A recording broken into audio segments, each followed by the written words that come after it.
Hello, my absolutely brilliant and beautiful astrology soulmates. It's me, Stormie Grace, and welcome to this video where we are going to talk about some big news that is coming up May 24th of 2025, and that is Saturn officially moving into the vibration of Aries. And this is one of the most important shifts that we see happening this year because it's a massive personal and collective turning point for all of us.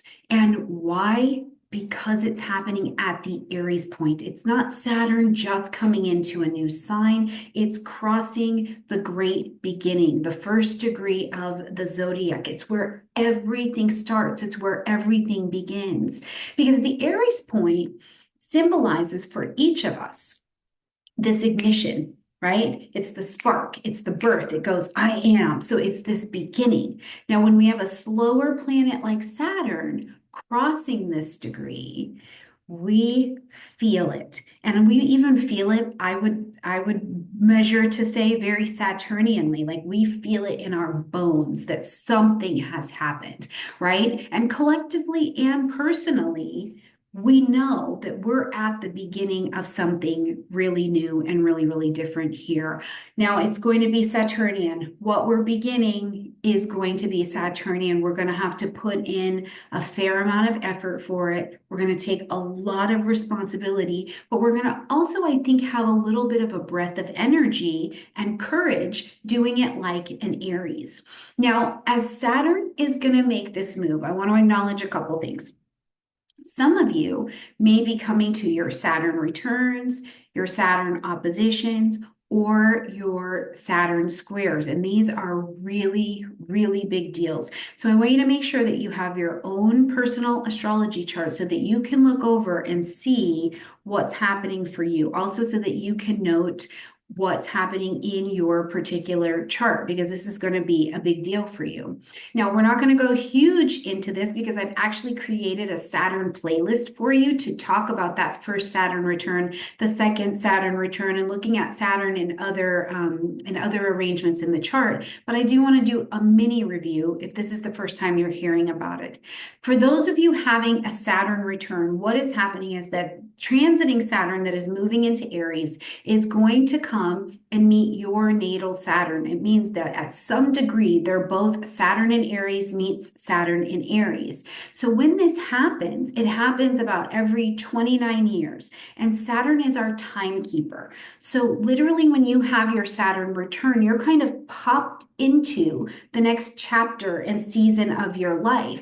And if we think about it, in spiritual terms, we say that someone is not an adult until they reach the age of spiritual maturity, which is 30, and they leave their adolescence, right? They are an adolescent all the way until between 28 and 30. And then they're popped into this new chapter, this new whole being of themselves, and they function and they move and they think differently. Think about yourself when you were 18 years old and they were like, you're an adult. Versus you at 30, how were you reasoning differently, right? But the Saturn return is a rite of passage. For those of you, regardless of what the age is, if you're here in this space of having your Saturn return, the question is going to be, are you living your truth? Right? For this next stage of your development, are you living your truth? Are you standing on a foundation that you built and it's where you want to have your life, or is it one that was handed to you? For many people, as we get to the Saturn return place, we do big shifting things, but they're based more out of our own choices, honestly, right? Like it can bring a career shift that actually kicks you on the path to something else you're supposed to be doing, which was my case. It can bring the end of a really serious relationship. It can be the beginning of a family. It can be the birth of babies, true callings. All of these different kinds of things can start to show up here. Now, for those of you who are at your second Saturn return, you're somewhere around 58 to 60 years old, right in there. And you're popping into, again, this next chapter, this next version of yourself. And we're starting to look more at legacy and we're doing reevaluation. And really, the video I did with Stephen Forrest is so gorgeous about this. And for those of you who are at your third Saturn return, which there are many in this world, you're about 87, 88, right in there at that particular age.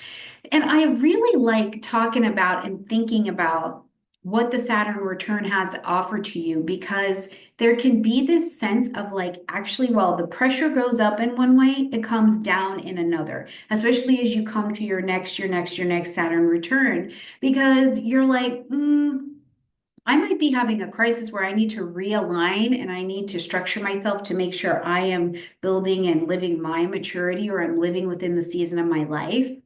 But I feel more steady and confident to be able to do it. And as long as I'm moving with integrity, the more honest I am, the more integrity I'm moving with, the better the Saturn return is going to go. Now, for those of you who are at the Saturn square, it means that transiting Saturn is going to be forming a 90-degree angle to your natal Saturn, okay? And this is pressure. It's internal pressure. That Saturn square creates friction because what's going on is your old patterns and your new self, like a new maturity that's trying to come through, they are clashing. So this square is bringing that pressure. Now, you get to start to see this with people in your life because if they're 7, 36, 65, and so on, you're going to see this square. I would encourage you, if you have children, you have grandchildren, or you're around small people, to realize some of what you're experiencing and seeing in those little 7-year-olds is internal conflict about growing, about coming to the stage of maturity, right? They're learning a basic maturity structure at this time. The second one, there's 36. I was like, what did I say? At 36 is that coming on of midlife tension where it's like, oh, am I where I thought I would be? I'm not where I thought I would be. What do I do about that? Do I even want what I thought I wanted, 6 years ago? So those kinds of questions start to come. And then when we see it again and we're moving into our 60s here, it's a confrontation with time. It's a confrontation with aging, with health, with feeling like I have some unfinished business or unfinished purpose that I want to move towards. So to be clear, the Saturn square is not it's not a transit that is typically met with ease because it needs to be tense to get us to break out of the patterns and be able to grow and step up to that next place of maturity. So if you are in that Saturn square time and you feel like you are facing limits, but you think that the limits are external, they're really not. It's an internal story, something that needs adjustment in that particular arrangement so that you can get clarity. But Saturn can feel a bit limiting, okay? And last, for those of you at the Saturn opposition, this is the mirror, right? It's transiting Saturn is opposing or on the opposite side of your natal Saturn. So 14, 43, 72, any of those ages, you're going to see the Saturn square happening. And this is external confrontation. Okay, yes, there's some things going on internally for sure, but you are now in external confrontation because you meet yourself now through the reflection of the things that are outside of you, right? Whether it's a partner, an employer, these beautiful children, or a business or a financial thing, whatever the life situation is that comes up, it challenges your identity pretty full on and it's pulling, so it can be polarizing. You may honestly, if you get here, have this sense that life is pulling you in two different directions. The person you were versus the person you're becoming. And you maybe don't have clarity on exactly how to do this. I want to say the tension is real. It's real. But again, it's here to make you find clarity. You can't hide from it. You can't hide from your commitments. You can't hide from maturing. You can't hide from a need to have boundaries or to speak up. Whatever it is, it's calling you to your attention. So if you've got that beautiful 14-year-old at home, you might see some rebellion in testing the limits, right? Absolutely. Even if it's not in radical, dangerous kinds of ways, we're on time to be externally pushing against what's been handed to us. At 43, spiritual questions, right? Or I need a relationship change. Like this doesn't match what I am and where I'm going. We can feel that. In the 70s, it's a time of, someone described it to me once, a client described it to me once, of wisdom versus regret. And I loved that. I'm not 72. I can't speak to the depth of that. But she said wisdom versus regret. And I thought, wow, what a place to be, right? Where Saturn is asking you, are you taking yourself seriously enough? Or are you taking yourself too seriously? And we need to bridge the gap here. We need to find and release a bit of the polarity. So the way to work with that is to take your old self, or the one direction you feel like you're being pulled and the other direction you feel like you're being pulled, and don't try to go in those directions separately. You will make the opposition more intense. Instead, find where they can meet in the middle. Where can you do just a little bit to work with that energy? Okay, so I created the playlist for you, the Saturn playlist, so you can make sure that you just scroll right down below and take advantage of that. Now, if you are really feeling like I've got something going on in my chart, or I don't, Stormie, how is Saturn in Aries going to be moving through my chart? You can click in the description box down below and take advantage of my Ask Stormie offer, which is you can send me a question and I will send you an audio personalized response to your particular question, whether it's about Saturn or something else in your chart. Click in the description box down below to take advantage.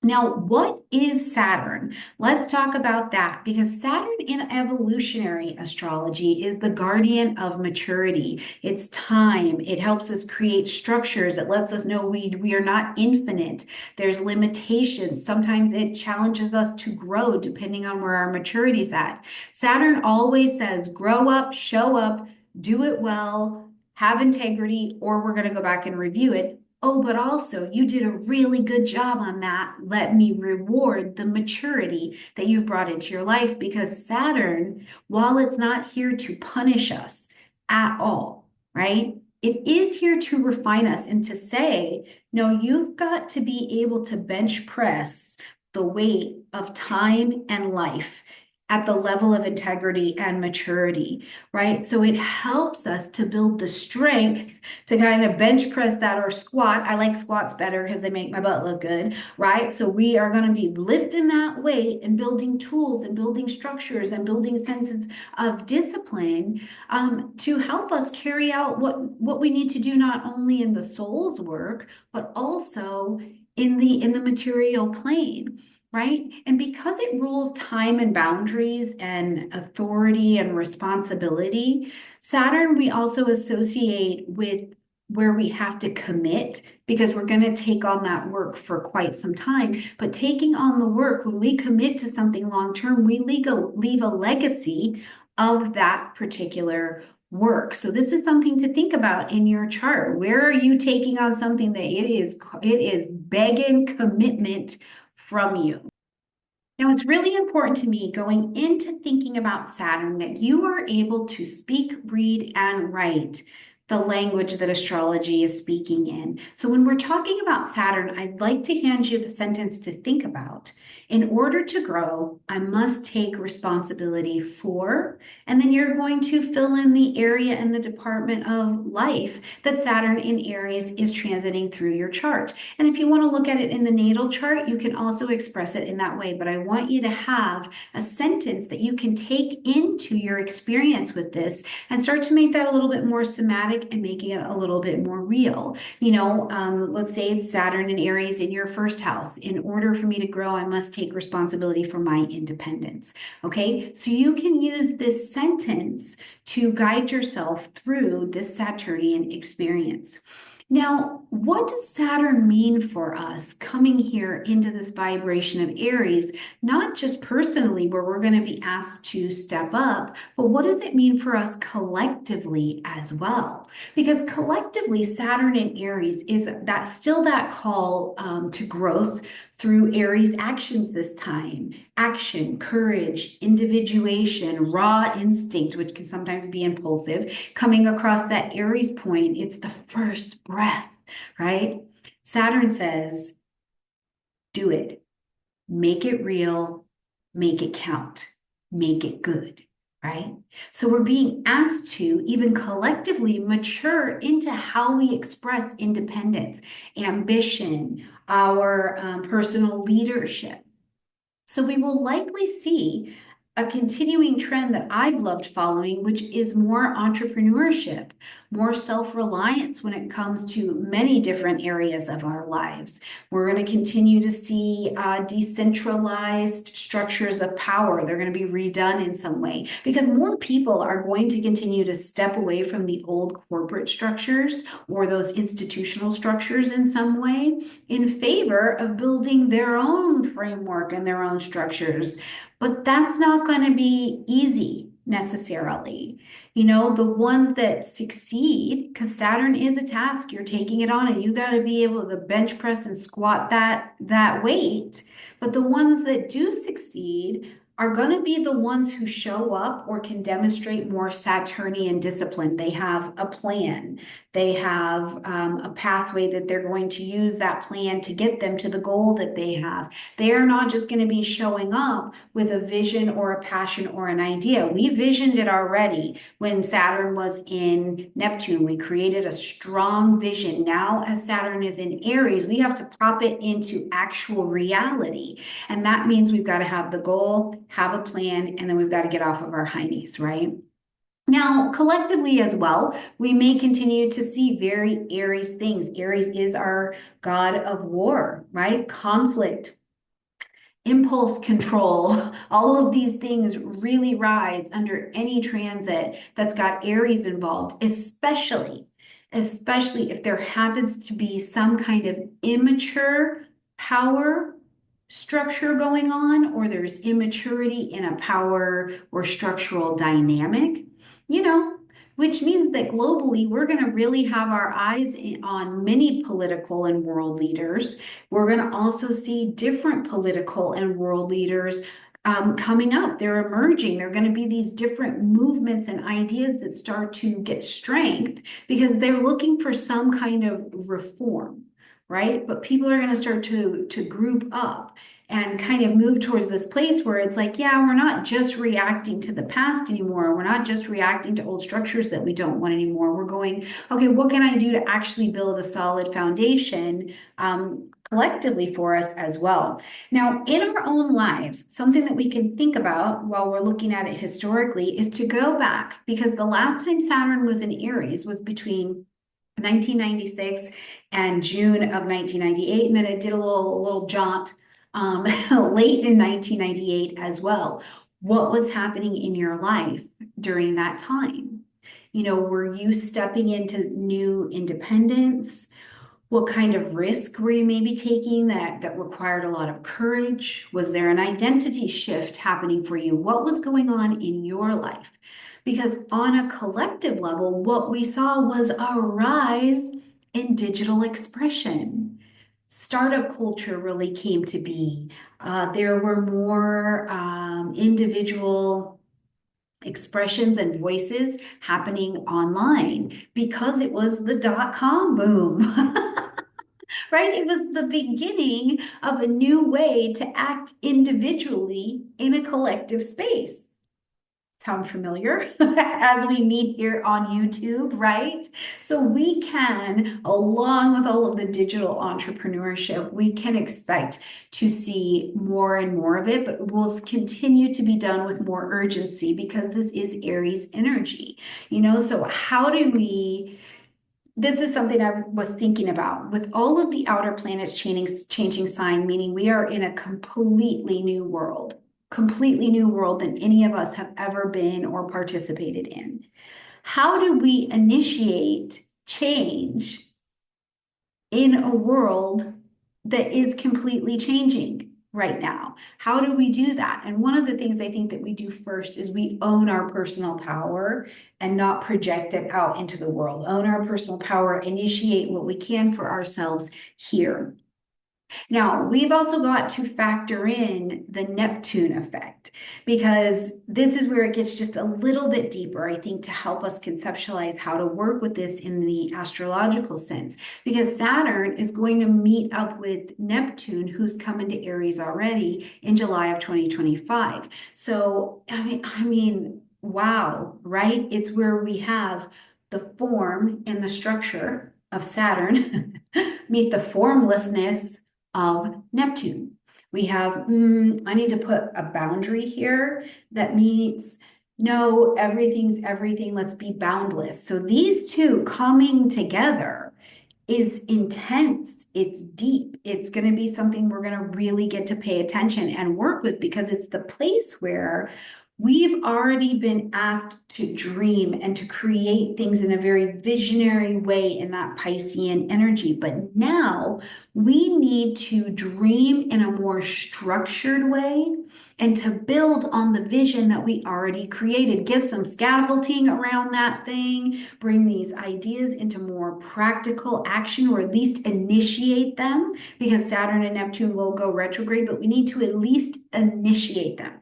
The thing I think about this particular aspect is that while it's like, wow, form, no form, it's like very mystical, it's really sobering as well, because we have to bring a spiritual discipline into our lives. We're going to have to do it, because as we go out and we try to Aries, we try to initiate and start to really build on the dream, we're going to go, whoa, I was actually a little bit delusional here, and I need to see it. I need to see where I don't quite have the structure yet, and then I can go rebuild that piece with a bit more integrity, right? And in it, I think genuinely it causes us to need to redefine our spiritual identities, right?